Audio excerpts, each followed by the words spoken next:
আমরা অনেক সময় অনেক পেশেন্ট পাই যে প্রস্রাবের সুগার এসেছে এটি নিয়ে খুবই উদ্বিগ্ন হন এবং আমাদের কাছে আসেন। তো এটি আসলে কি খুব উদ্বেগজনক বিষয় কিনা সেটি একটু জানার চেষ্টা করি। নরমালি কিন্তু আমরা দেখি যে প্রস্রাবে 1+, 2+, 3+ এই টাইপের সুগারের রিপোর্টগুলো দেখি। তো যদি কারো এরকম রিপোর্ট আসে সেটি কি খুব ডেঞ্জারাস কিনা সেটি একটু জানার চেষ্টা করি আমরা। তো প্রথমত আমরা বলবো যে প্রস্রাবে সাধারণত সুগার থাকার কথা নয়। আমাদের রক্তের যে সুগার যেটি কিডনির মাধ্যমে ফিল্টার হয় সেটি পুরোটাই প্রায় আবার রক্তের মধ্যে চলে আসে। কিডনি দিয়ে কিন্তু নরমালি সুগার পাস করে না। তো যদি সুগার আসে তাহলে সেটি অবশ্যই আমাদেরকে গুরুত্ব সহকারে বিবেচনা করতে হবে। এখন আমরা এইভাবে ভাগ করি যে একজনের প্রস্রাবের সুগার আছে, আবার ব্লাড সুগার লেভেল বেশি আছে, সেটি এক ধরনের পেশেন্ট একটা ক্যাটাগরি হতে পারে। আরেকটা ক্যাটাগরি এরকম হতে পারে যে তার প্রস্রাবের সুগার আছে, আবার ব্লাড সুগার লেভেল নরমাল আছে। তো দুইটি ক্যাটাগরির মধ্যে যদি এরকম থাকে যে প্রস্রাবে সুগার বেশি এবং ব্লাড সুগার লেভেল বেশি, তাহলে তো আমরা বুঝতেই পারছি যে এটি আসলে ডায়াবেটিস। এটি আসলে মোস্ট কমন কজ। এবং কারো যদি প্রস্রাবে সুগার আসে তাহলে তার ব্লাড সুগার লেভেল পরীক্ষা করে আমাদের অবশ্যই দেখতে হবে তার ডায়াবেটিস হয়ে গেছে নাকি হয়নি। আরেকটা গ্রুপ অফ পিপল যারা খুবই রেয়ার এই কন্ডিশনগুলো হতে পারে যে ব্লাড সুগার লেভেল নরমাল আছে কিন্তু তার প্রস্রাবে সুগার এসেছে।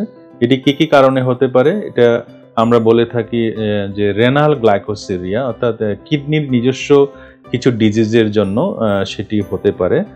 তো অধিকাংশ ক্ষেত্রে যেটা হয় যে আমরা বলি জেনেটিক ডিজিজ, কিডনিতে যেখানে গ্লুকোজটা অ্যাবজর্পশন হয় প্রক্সিমাল কনভলিউটেড টিউবুল, সেইখানের কিছু ত্রুটি, জন্মগত ত্রুটির জন্য দেখা যায় গ্লুকোজটা মানে রিঅ্যাবজর্পশন হয় না। সেক্ষেত্রে দেখা যায় যে গ্লুকোজটা ইউরিন দিয়ে পাস করে যায় এবং ইউরিনের মধ্যে সুগার চলে আসে। তো ফ্যানকনি সিনড্রোম নামক এই জেনেটিক ডিজিজে কিন্তু এরকম হতে পারে। এছাড়া আরেকটি কমন কজ সেটি হলো গর্ভাবস্থায় কিন্তু প্রস্রাবের সুগার আসতে পারে। তার ব্লাড সুগার লেভেল দেখা যায় নরমাল আছে, আবার প্রস্রাবের সুগার চলে আসতে পারে। তো এরকম কিছু বিষয় আসতে পারে। তো যে কারণেই তার প্রস্রাবের সুগার আসুক না কেন, আমাদের প্রথম যেটা করতে হবে অবশ্যই ব্লাড সুগার লেভেল পরীক্ষা করে দেখতে হবে যে তার ডায়াবেটিস আছে নাকি নাই, সেটি পরীক্ষা করে দেখতে হবে। তো ডায়াবেটিক পেশেন্টের যদি সুগার লেভেল নরমাল থাকে তাহলে কি প্রস্রাবের সুগার আসতে পারে? ইউজুয়ালি আসার কথা নয়। ব্লাড সুগার লেভেল যদি তার প্রপারলি কন্ট্রোলে থাকে তাহলে কিন্তু তার প্রস্রাবে সুগার আসার কথা নয়। তো প্রস্রাবে যদি সুগার চলে আসে তাহলে কয়েকটা জিনিস আমরা চিন্তা করি যে প্রথম হলো তার ডায়াবেটিস কন্ট্রোল নাই, সেটি একটি বিষয় হতে পারে। আরেকটি বিষয় খুবই কমন ইদানিং আমরা পাচ্ছি, সেটি হলো ওষুধ থেকে কিন্তু প্রস্রাবে সুগার আসতে পারে। ইদানিংকালে আমরা যে ওষুধগুলো লিখছি যে এম্পাগ্লাইফ্লোজিন, ডাপাগ্লাইফ্লোজিন, কানাগ্লাইফ্লোজিন, এই ওষুধগুলোর কাজ হলো যে রক্তের যে অতিরিক্ত সুগার সেটি প্রস্রাবের মাধ্যমে বের করে দেয় শরীর থেকে। তো এই ওষুধগুলো খেলে কিন্তু প্রস্রাবে 1+, 2+, 3+ সুগার পর্যন্ত কিন্তু আসতে পারে। সেটি কিন্তু খুব আতঙ্কের বিষয় নয়। আমার কাছে এই পর্যন্ত বেশ কয়েকজন পেশেন্ট এসেছেন যে খুব আতঙ্কিত এবং খুবই উদ্বিগ্ন। তারা বলছেন যে আমার রক্তের সুগার ভালো আছে কিন্তু আমার মনটা ভালো নেই, কারণ আমার প্রস্রাবের মাধ্যমে সুগার যাচ্ছে। তো এই যে সুগার যাওয়ার কারণটা কিন্তু তার যে ওষুধগুলো, সেই ওষুধগুলো সেটি কিন্তু খুব মারাত্মক কিছু নয়।